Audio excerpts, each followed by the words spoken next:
মূলত আজকে যে বিষয়ে আপনাদের ডাকা বা আপনাদের সম্মুখীন হওয়া বিগত ৩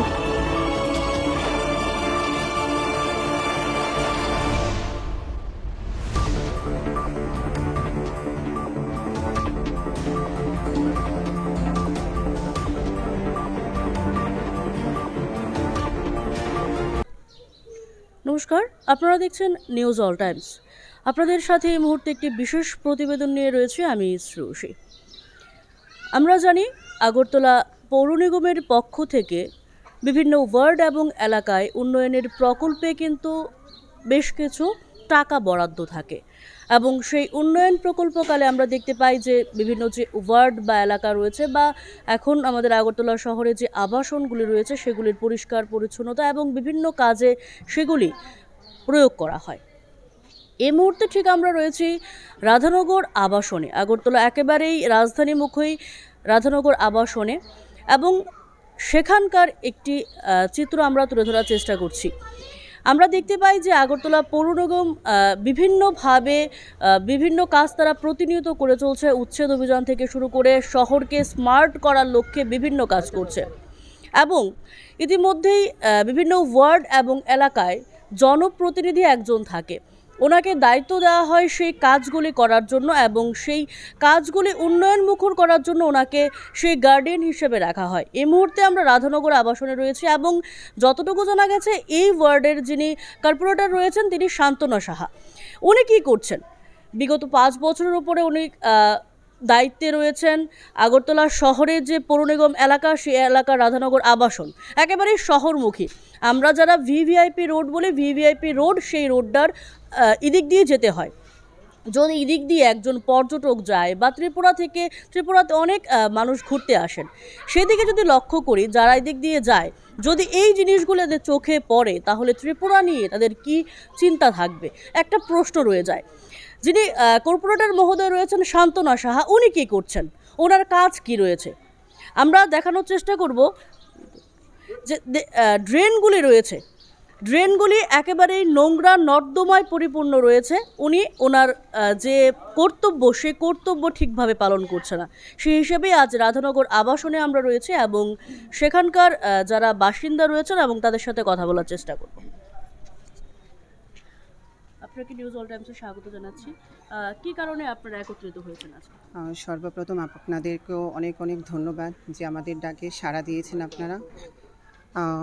মূলত আজকে যেই বিষয়ে আপনাদের ডাকা বা আপনাদের সম্মুখীন হওয়া, বিগত ৩ বছর হয়ে গেছে যে রাধানগর যে ১ নম্বর আবাসন, যেটা একদম ভিআইপি রোডের সাথে রয়েছে, পাশে একটা অঙ্গনওয়াড়ি কেন্দ্রও রয়েছে। তাছাড়া আজকে ২ বছর যাবৎ ২০২৪ সালে যখন বন্যা পরিস্থিতি ছিল সারা রাজ্য জুড়ে, সেই বন্যা পরিস্থিতির পর থেকেই যে জলের কারণে যেই সব ময়লা আবর্জনা চলে এসছে সব ভেতরে, এবং প্রত্যেকটা ড্রেন মাটি এমনভাবে বন্ধ হয়েছে, সেই মাটির প্রেসারে যে ময়লার যে ট্যাঙ্কিগুলো রয়েছে সমস্ত ট্যাঙ্কিগুলো একদম ফেটে গেছে। কয়েকবার বিভিন্নভাবে এই এলাকার যিনি কর্পোরেটর রয়েছে ওনার দ্বারস্থ হয়েছে, আমি নিজেও গেছি। নিজে যাওয়ার পর নিজের সাথেও অনেক কিছু হয়েছে, আপনারা সবাই অবগত আছেন বিষয়গুলা। তাছাড়া প্রত্যেকটা ট্যাঙ্কি এমনভাবে ফেটেছে যে কোনো সময় যে কোনো একটা দুর্ঘটনা হতে পারে। আর রাজ্যে যেহেতু আমাদের সুশাসনের সরকার চলছে এবং প্রধানমন্ত্রী এবং রাজ্যের মুখ্যমন্ত্রীর একটাই ডাক যে স্বচ্ছ ভারত অভিযান, তো কর্পোরেটরের একটা দায়ভার থেকেই থাকে এখানটায় যে রাজ্যের প্রত্যেকটা কোণা পরিষ্কার রাখা, পরিষ্কার পরিচ্ছন্ন।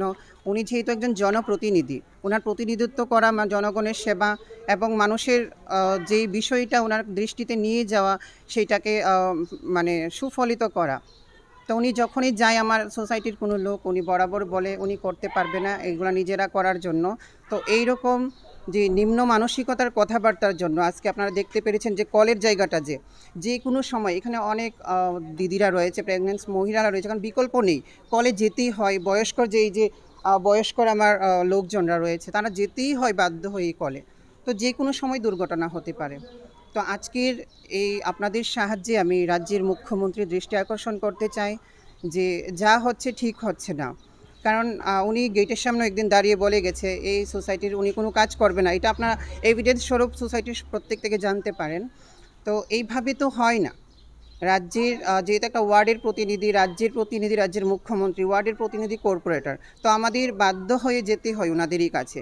ওনারা যদি এরকম শব্দ ব্যবহার করে, কোনো কাজকে ডিনাই করে কেন চলে, করবে না সেটা কি না কেন করবে না সেইটা তো আমাদেরও জানা নেই। কেন বলে গেছিলেন গেটের সামনে দাঁড়িয়ে যে এই ওয়ার্ডের, আরে সরি, এই মানে সোসাইটির কারোর ভোটও লাগবে না। এই কথাগুলো আপনারা প্রেস মিট এবং বিভিন্ন সামাজিক মাধ্যমে দেখতে পারবেন। সমস্ত কিছু অন্য সবার মুখে যে দেওয়া স্টেটমেন্ট রয়েছে রেকর্ড, তো এইভাবে হয় না। 4 বছর উনি পার করে নিলেন এইভাবেই মানুষের মধ্যে বিভ্রান্তি ছড়াতে ছড়াতে। এইগুলাতে কি হচ্ছে, আলটিমেটলি সরকারেরই বদনাম হচ্ছে। যে রাজ্যে সুশাসনের সরকার থাকতে স্বচ্ছ ভারতের মতো যে এই মূল মন্ত্র দিয়ে যাচ্ছে, সেই জায়গায় দাঁড়িয়ে আজকে এই পরিস্থিতি মানুষের। তো আপনাদের দ্বারা আমি এটাই বার্তা দিতে চাই, স্বচ্ছ ভারত যে শুধু একটা মূল মন্ত্র না, এটা বাস্তবে পরিণত করা জনপ্রতিনিধি এবং এলাকার সকল লোকেদের কর্তব্য। তো এটার জন্যই আজকের মূল আপনাদের দ্বারস্থ হওয়া।